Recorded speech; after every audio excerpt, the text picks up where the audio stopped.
Donc, l'Institut national pour l'équité, l'égalité et l'inclusion des personnes en situation de handicap, c'est un organisme national sans but lucratif qui adhère à la représentation du handicap tel que le défini par la Convention relative aux droits des personnes handicapées.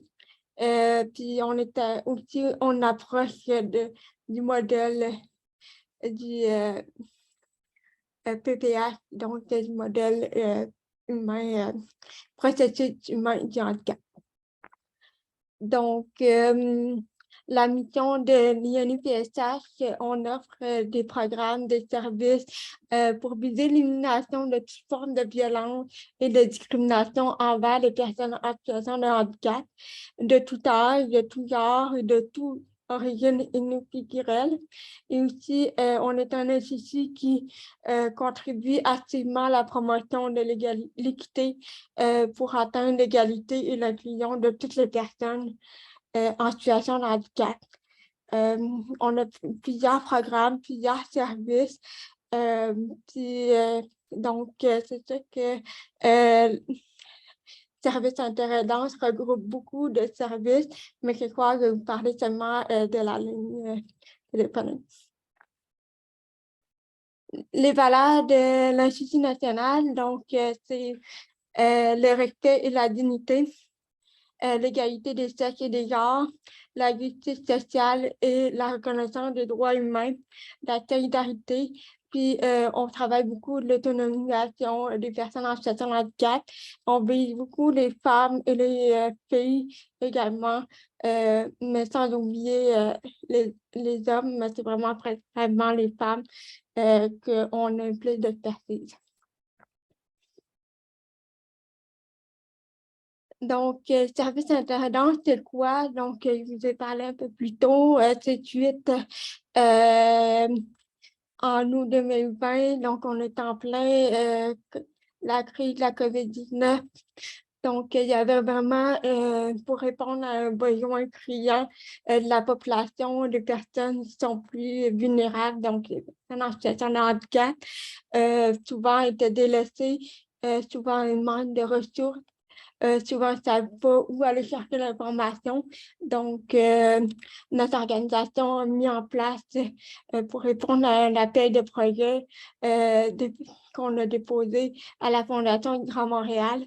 Donc, c'était d'offrir une ligne téléphonique du lundi au vendredi de 9 à 5h30 le soir pour pouvoir répondre que ça soit juste de l'écoute, que ça soit juste du référencement ou justement répondre à certaines demandes d'accompagnement. Donc, il y a des personnes qui sont souvent au bout du rouleau par la suite d'avoir fait tous les démarches pour avoir un service et autres. Ils ne savent pas où se retourner. Donc, de faire appel à nous. Donc, comme les services, c'est vraiment l'écoute active, une orientation des personnes vers des ressources d'aide d'urgence, surtout accessibles et adaptées.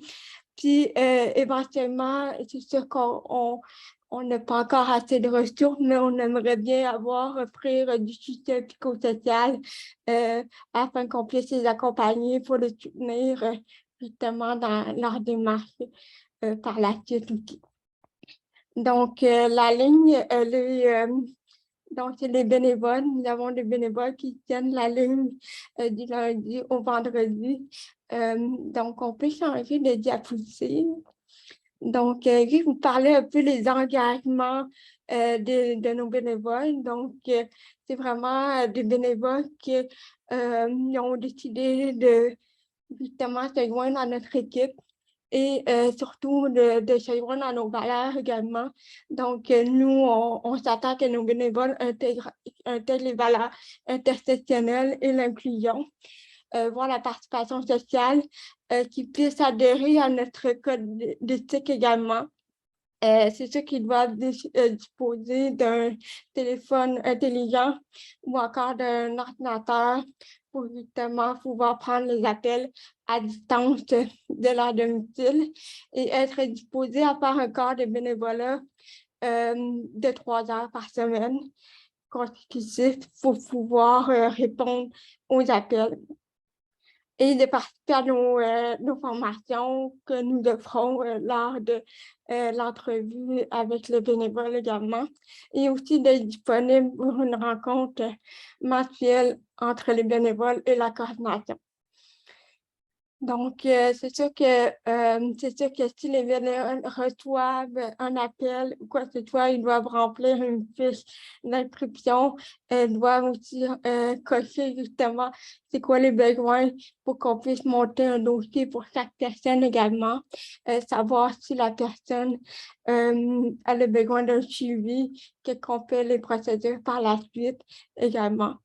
C'est sûr que les bénévoles ne sont pas tout seuls, donc ils ont toujours des personnes, entre guillemets, en backup, donc de notre équipe à l'INI. Donc, justement, s'il y a quoi que ce soit, les bénévoles peuvent nous appeler pour qu'on puisse rentrer en renfort également.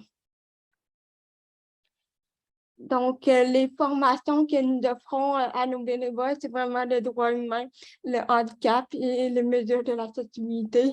On va aussi leur approche, l'approche des PPH également, l'approche ADS+, aussi, et l'écoute active et la gestion de crise également.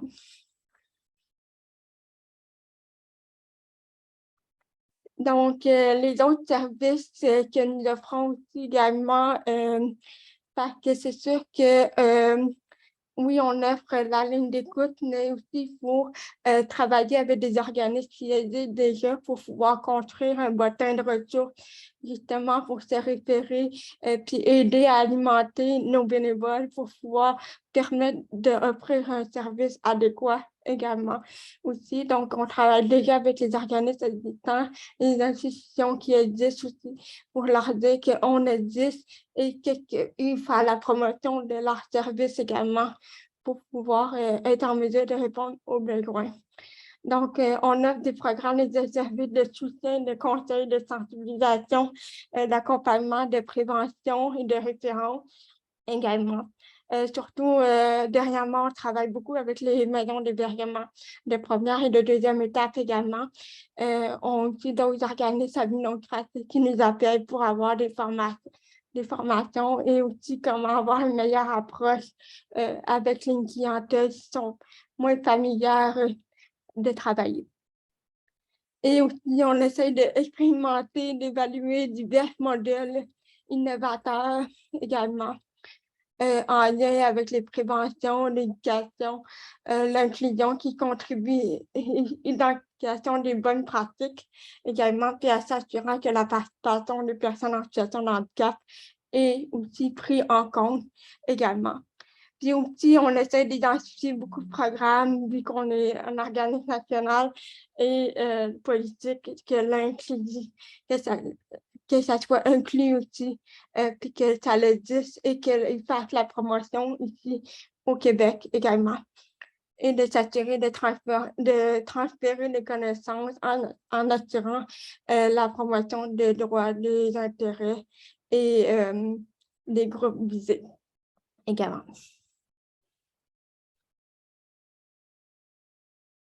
Donc, ici, c'est notre affiche. Je pourrais vous les envoyer par courriel pour faire la promotion de notre organisation également et de la ligne. On n'a pas fait beaucoup de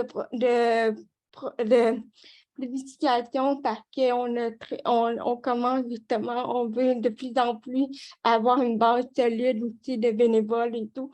Donc, on tranquillement pas vite, on veut augmenter aussi puis se faire connaître également. Donc, ceci conclut ma présentation ce soir. Je laisserai place à la discussion puis répondre aux questions.